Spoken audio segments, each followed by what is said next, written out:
नमस्कार, आप सभी को रुद्र चंडिका चैनल में स्वागत कर रहा हूँ। आशा है कि आप लोग अपनी दिनचर्या के साथ पूजा पाठ मंत्र जाप में भी थोड़ा समय व्यतीत कर रहे होंगे।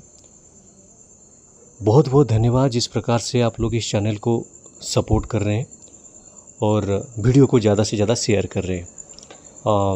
एक बात कहना चाहूँगा कि हमें ये कहा जाता है, हमें प्रश्न किया जाता है कि आप कोई ना माता कालिका की एक चमत्कारिक मंत्र बताएं जिस मंत्र से हम ना अपने जीवन में कुछ परिवर्तन कर सकते हैं, अपने जीवन में कुछ अच्छा चीज़ प्राप्त कर सकते हैं।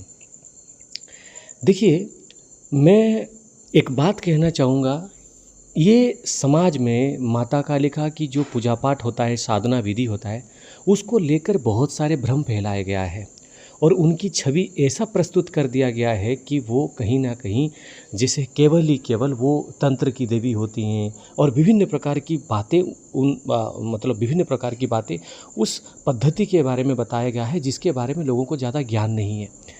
एक बात हमेशा याद रखिए कि माता कालिका की जो साधना सही रूप से करता है वो उसके अंदर एक ऐसा ज्ञान विकसित होता है जो कि उसकी आने वाले जीवन में उसको बहुत मदद करता है, बहुत सहायता करता है।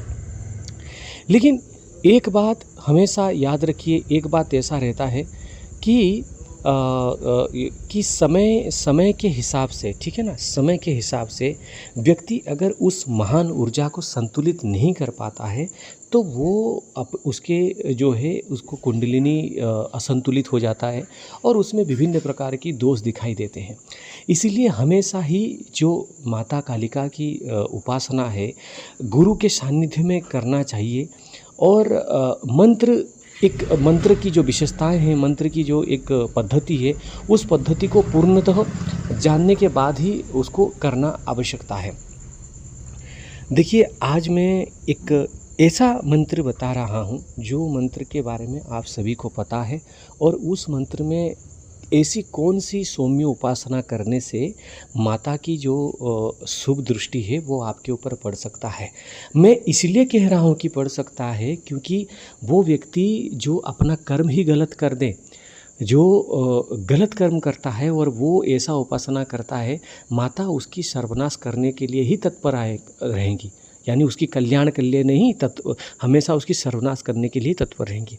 इसीलिए देवी साधक को हमेशा एक बात ध्यान रखना चाहिए कि माता की देवियों की जो ऊर्जा होती है वो ऐसा होता है कि अगर तुम उसको प्राप्त करने के बाद या फिर प्राप्त करने का समय अपने आप को संतुलित रख पाते हैं तो सही बात है, अगर संतुलित नहीं कर पाते हो तो उसकी जो परिणाम है, दुष्परिणाम, उसके लिए हमेशा तत्पर रहना, तैयार रहना।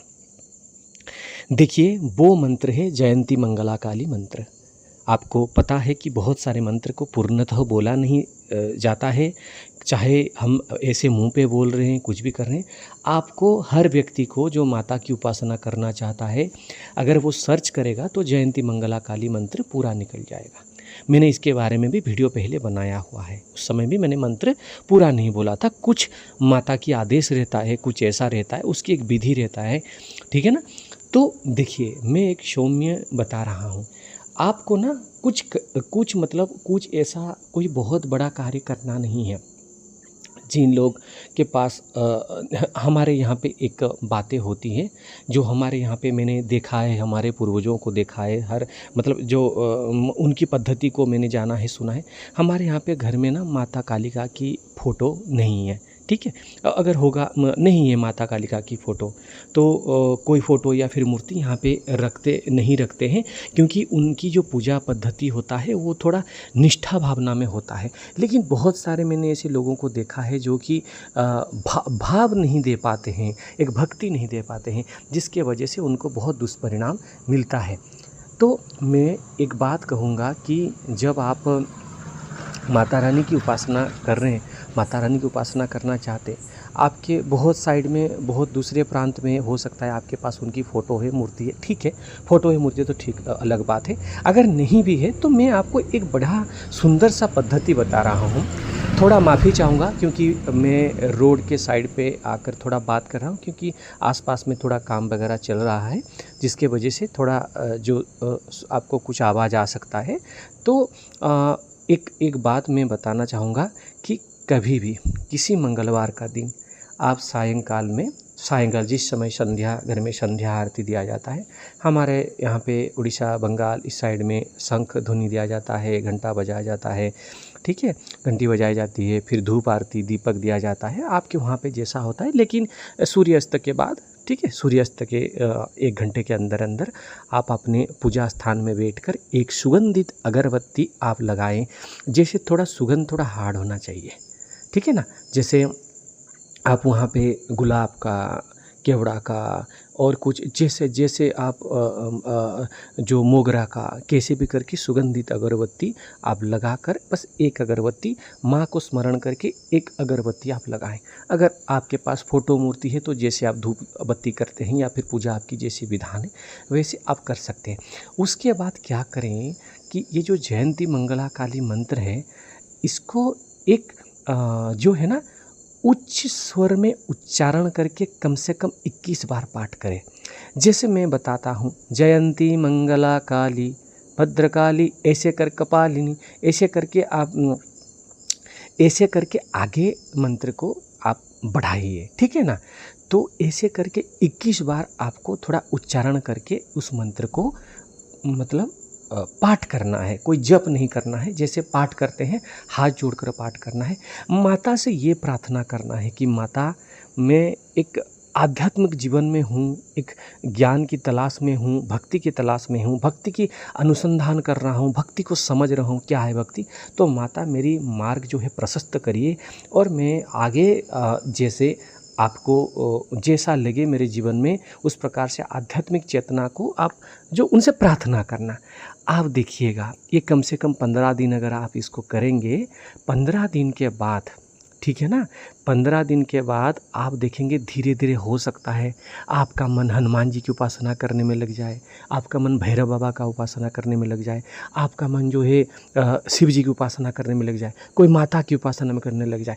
किसी न किसी कारण से किसी को गुरु प्राप्ति भी हो जाता है। याद रखिएगा, ये झूठ बात नहीं है, किसी को गुरु प्राप्ति भी हो जाता है। जिन लोगों के साथ ये घटित हुआ होगा वो उनको पता होगा कि ये सत्य ही है। तो कुछ भी चमत्कार हो सकता है, बस कर्म से ही होना चाहिए। मैं हर बार इसी चीज़ को दोहरा रहा हूँ, कर्म से ही होना चाहिए, वरना आपको कुछ प्राप्त होगा इस बात का गारंटी कोई नहीं दे सकता। तो ये आप 15 दिन करके देखिए। माता कालिका की एक ऐसी सौम्य साधना जो अंधकार से प्रकाश तक का यात्रा करवा देगा। गुरु प्राप्ति भी हो सकता है, मंत्र भी मिल सकता है और ध्यान में माता की दर्शन भी हो सकते हैं और बहुत कुछ प्राप्त हो सकता है। आपको ऐसा लग रहा होगा कि अच्छा ये मंत्र करने से इतना कुछ हो जाएगा। भाई ऐसे भी आपके जीवन में कुछ नहीं हो रहा है, इसीलिए तो आप तलाश कर रहे हैं। अगर किसी जगह पे आप स्थिर हो गए होते तो आज तलाश करना नहीं पड़ता, ठीक है ना। तो कम से कम 15 दिन करके ये देखिए, बस आपको समझ में आ जाएगा कि आचार्य जी जो बात कह रहे हैं वो कहाँ तक सत्य है, क्या ये सही है या गलत है, आपको पता चल जाएगा।